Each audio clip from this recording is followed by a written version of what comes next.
Naman natin sa Cagayan de Oro ang kasama natin sa PBS Radyo ng Bayan si Romy Kapinpinsan. Romy? Kapinpuyan. Romy? Yes, maayong gabi. Ang nag-malfunction na ilang PCOS machines ang isa sa problema ng transmission ng data mula sa mga precincts dito sa lungsod ng Cagayan de Oro. Ito ang inahayag ni City Comelec Officer Palmer Palamine. Gayunpaman, ipinagpatuloy pa rin ang mga apektadong presinto ang butuhan dahil papalitan lamang ito ng ibang unit ng PCOS machine upang mabilang ang mga boto.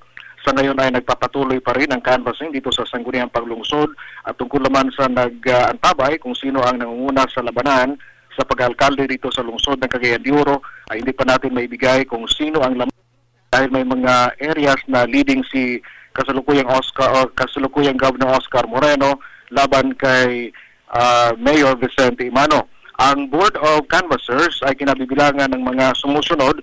Sila ay si Dr. Elena Borsilio, Attorney Palmer Palamine, ang ating City Election Officer, at si Prosecutor Fidel Macaoyag, ang ating City Prosecutor. At tulad ng nabanggit ko sa unahan, hindi na natupad yung inaasahang resulta ng halalan bago mag-alas 10 kaninang gabi. Mula sa City Board of Canvassers ng Cagayan de Oro, Romy Kapinpuyan, DXIM Radyo ng Bayan para sa Media ng Bayan.